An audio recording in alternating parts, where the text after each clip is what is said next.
Wednesday, December 18, and it's 7 days to Christmas. GCOM on track for hosting of general and regional elections come March next year, and government to develop geographic data and information framework. Welcome to InfoHub. The Guyana Elections Commission says it is well on track for the hosting of general and regional elections on March 2, 2020. Here's Alexis Rodney with our first story. Preparatory works for the upcoming polls include continuous engagements with stakeholders and the utilization of technical advisors. At its monthly press conference on Wednesday, Chair of the elections body, retired Justice Claudette Singh, assured that everything is on schedule. We are moving, our work plan is on track, despite what you might hear otherwise. We are on track for the conduct of elections on the 2nd of March 2020. Chief Elections Officer Keith Lowenfield said the Commission is in the preparation phase of the printing of the revised list of electors. During the life of that list, the Commission will also move towards the conduct of nomination day activities. He said the Commission is still to decide on the accreditation of local observers for the elections. I've been advised to indicate that all civil or civic society groups who have an interest should indicate their willingness to be local observers and submit to us in writing on or before the 31st of December that willingness, so that when the Commission assembles to deliberate on that issue, all the interested parties would have been in that submission. With assistance from the United States Embassy here, the Commission will also be utilizing the services of the International Republican Institute, which will be providing technical support on voter education. 2 officials from Ghana and India, and another from Canada, will be providing technical support to the Commission. Reporting for InfoHub, Alexis Rodney. The government of Guyana is collaborating with Serbia's Center of Geospatial Information Management to create a geographic data and information framework. Felicia Valenzuela has the details.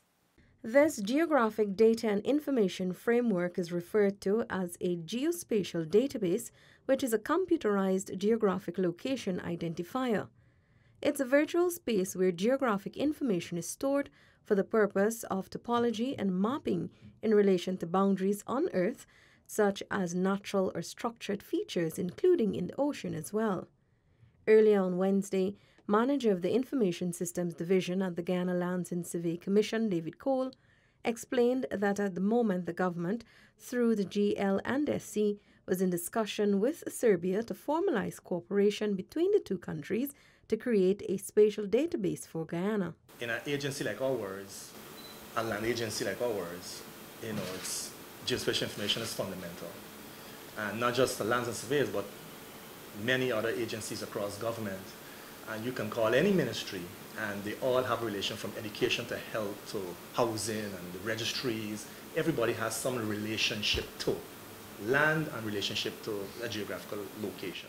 Cole explained that this is not the first time that discussions were held about creating a geospatial database, as Ghana has worked with other countries to get its geostructure up. On the question of why it's important, and Darko alluded to it earlier, of the economic importance of using geospatial information. Generally speaking, geospatial information would help us contribute to achieving the SDGs, the Sustainable Development Goals. Geospatial information will help us to achieve our Green State Development Strategy, all right, because we got to bring together all this. It will help us to better manage the activities that are happening again in all the sectors, land-related management. Felicia Valenzuela, InfoHub. Chief Justice Roxanne George today issued a ruling deeming the government's supervision of the Berbice Bridge as lawful. The Berbice Bridge Company Incorporated had moved to the courts to overturn the government's decision, but this was thwarted as the High Court maintained that the government is in full compliance with the Berbice River Bridge Act. In November 2018, government assumed control of BBCI as a matter of public safety after the transport company passed a unilateral decision to institute a 360% increase in toll. It is alleged the astronomical toll increase was to offset a $6 billion debt.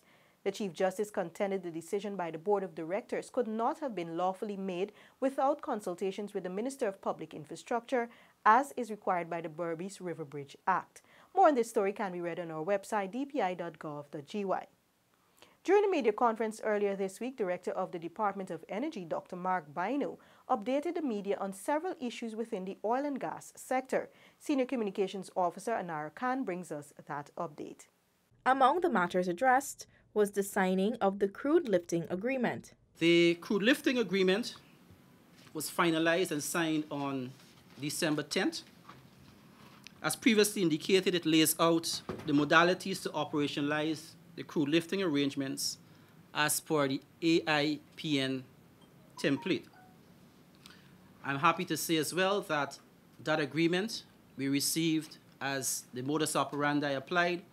We had consultations with a wide range of sister agencies. The Energy Director told the media that preparations are continuing in earnest with an accelerated date for first oil. We have seen facility hookup and commissioning progressing well, and we've also noted that preparations have been enhanced. So by all indications, we can expect first oil at an earlier date than was previously projected. The media was also informed that the local content policy consultant has submitted a final report. And that is being edited with a completion date of December 2019, still being the aim of the Department of Energy. Working with the operators, we have commenced the process of ensuring that their reports are coming in the format identified in the local content policy, so that will allow for easy transition, standardization, and cohesion.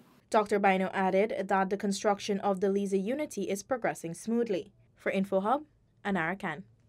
Shaquille Bohr now tells us that 2 women are a part of the Art Williams and Harry Wendt Aeronautical Engineering School's 2019 graduating class. Shelley Ramprasad and Tatiana Hartley claimed their places among the young men who dominated the 2019 graduating class, one of 9 to receive their aircraft engineering license. At Tuesday's ceremony, Ramprasad said the academic accolade is a dream come true. I chose it because it's diverse and it's regulated, and it have a number of different jobs or career paths you can take. The promising aeronautical engineer also plans to reach new heights by furthering her studies in aviation management, which she says will provide the basis to learn the business-related component of the sector. Hartley said she is optimistic about the years ahead since her love for aviation is a long time in the making. The future for me, it looks very bright because of the qualification that I've gained. Director General of the Civil Aviation Authority, retired Lieutenant Colonel Egbert Field, reiterated the regulatory body's commitment to providing a launching pad for youth. The Civil Aviation Authority is at the moment drafting regulations, almost completed I should say, in which we will ensure that engineers who are produced from the Harry Wendt School, that they are given the opportunity to work in the oil industry or supporting industries. Minister within the Ministry of Public Infrastructure, the Honorable Jaipal Sharma, noted the accreditation status of the school. Your qualification that you receive here today, I think it could withstand any scrutiny with any other country in the world. So you made a very good investment in your future. Shaquille Bourne for InfoHub. When we return, the Guyana Police Force hosts its annual Christmas Awards ceremony. And what will it be this Christmas, carpet or vinyl? Details of these and more after the break. Stay with us.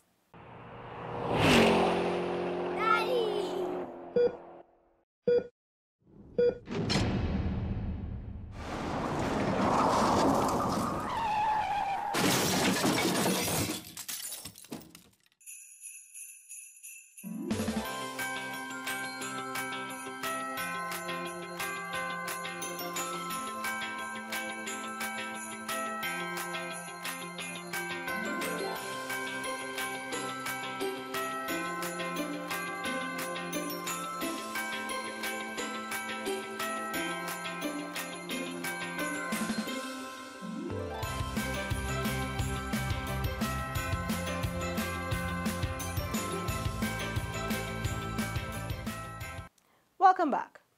Christmas came a week early for members of the Guyana Police Force as the organization today hosted its annual Christmas Awards ceremony at the Tactical Services Unit Drill Square, Ivlery. Here's Gavin Lewis. Commissioner of Police Leslie James said that the Guyana Police Force created history this year.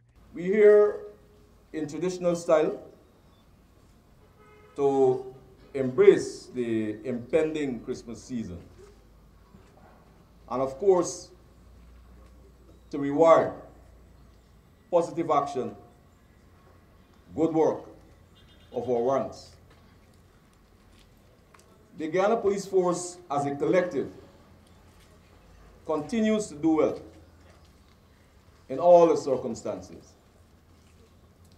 The performances of our ranks over the past year, in a general way, were in keeping with the force's mandate.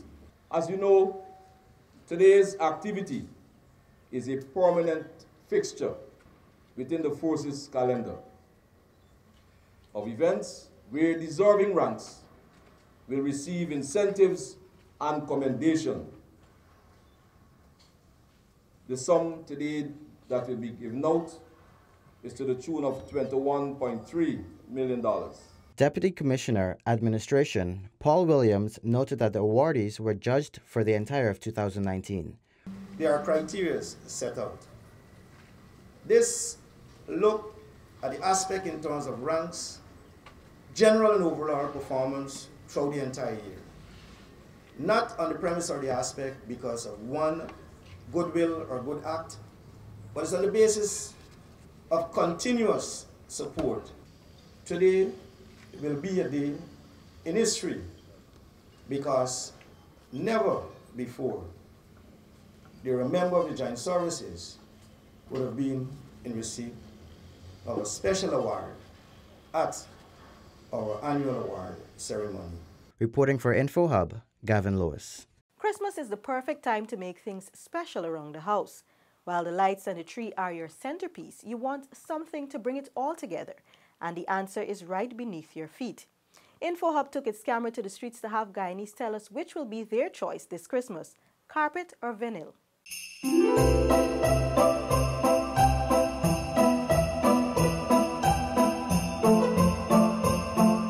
The carpet more easier for put on.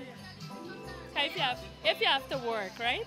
And you come home late, you just put on your carpet and more easier than you have to fix and cut and all these things. We get tile, so we got put carpet all over in tile. It's a tradition, burgundy and cream. As you heard, both carpet and vinyl have their pros and cons, so it's worth doing some research and compare flooring options. Some points to remember: carpets are durable if you care for it properly but stain easily. Quality vinyl is more durable than carpet and is well suited to areas that attract a lot of activities. Let's hear from those who have experience with both. Well, myself, it is slow, but now it's picking up a little. It is slow before, but now, you know, as the time comes down, the sales coming. I always using carpet. I share carpet.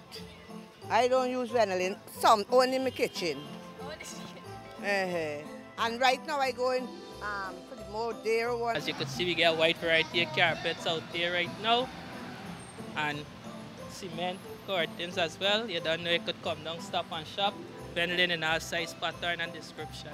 But right now, I'm working with some vinyl. As you could see, we get all different type, color patterns, some nice bright ones, brighter than the carpets. So whether you're going for the warmth of a carpet, the sleek finish of a vinyl with the wide range of colors, patterns, and textures available, shoppers are spoiled for choice whether it comes to creating their ideal look. Reporting from Regent Street, I'm Neola Damon with videographer Keon Blades, InfoHub.